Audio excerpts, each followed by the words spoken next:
The Kansas City Chiefs offseason. Are the dynasty days numbered or just getting started? The Kansas City Chiefs are heading into an offseason where everyone is watching. And why wouldn't they be? We're talking about the team that has reached 3 straight Super Bowls, winning 2 of them, and has become the NFL's modern-day dynasty. But the question now is, how long can they keep this going? Sure, the popular take is, as long as you have Patrick Mahomes and Andy Reid, you've got a chance. And while that's true, football isn't a one-man or two-man show. Even with an elite QB and coach, things can go south if the rest of the roster isn't holding up. So let's break this all down: what went wrong last season, what they've done to fix it, and whether those changes actually move the needle. Let's start with how Pro Football Focus graded the Chiefs last season. Patrick Mahomes was ranked 14th among QBs, which, let's be honest, is laughable. Anyone who's watched football knows Mahomes is the guy. Still, it's a sign the offense wasn't at its best. Wide receivers were ranked 15th, improved from earlier in the season thanks to a better showing in the playoffs. But they were the lowest-ranked receiving corps to reach a Super Bowl in the past 14 years. That's saying something. Pass protection was shaky. PFF had the O-line ranked 17th in pass blocking. The interior was solid, but the tackle spots, especially left tackle, were a revolving door of below-average play. Run blocking, on the other hand, was solid, thanks again to the interior. The run game itself, ranked 15th. Given the limited investment at RB, that's actually a win. Defensively, they were excellent. But let's not ignore that every high-powered offense they faced in the playoffs was dealing with injuries to key receivers. So yeah, they dominated, but it's fair to wonder what might have happened if those weapons were healthy. The Chiefs didn't just suffer minor depth losses, they lost some serious pieces. Joe Thuney, All-Pro guard, played out of position when asked.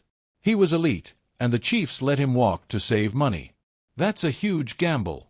L'Jarius Sneed, their top CB, is gone, and while the rest of the secondary is young and talented, that's a leadership and talent void.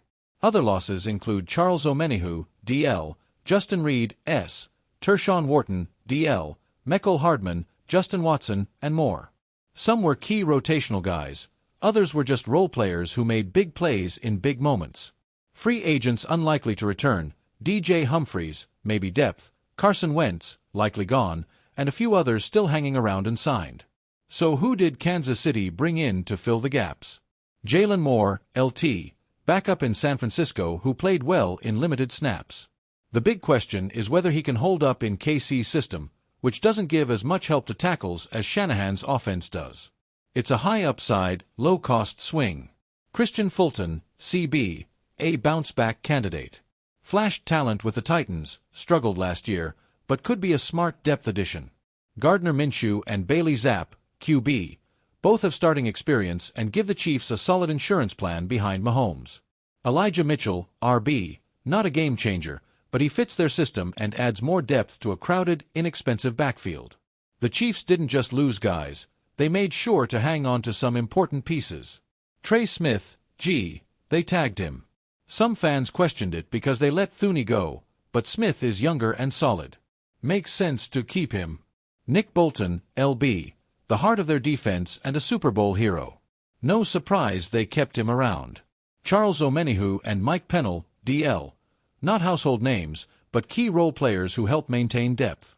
Kareem Hunt and JuJu Smith-Schuster, depth guys who can contribute when needed. Marquise Hollywood Brown, WR, a bit of a wild card. He was added to give Mahomes more help, but they're paying him nearly what they would have paid to keep Thuney. It's a risk, but if it pays off, it could solve their WR problem. Look, when you're a dynasty, you have to make tough financial decisions. The Chiefs aren't in cap space heaven, and they know it. That's why they're taking calculated risks, hoping to hit on guys like Jalen Moore and Christian Fulton. The biggest concern? Offensive line. Losing Thuney and gambling on Moore is a massive bet. They likely address guard in the draft, maybe even in the first round, but walking into the draft needing a starter isn't ideal. Still, as long as Mahomes is upright, they'll always have a shot. So, are the Chiefs still the team to beat? I think they're human, but not too human. There are cracks, but not enough to call the dynasty dead. If Jalen Moore works out and they land a quality interior lineman in the draft, This team could absolutely win another Super Bowl.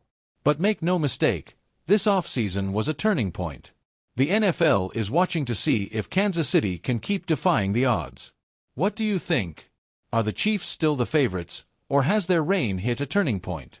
Drop your thoughts in the comments. And as always, thanks for watching, and go Chiefs!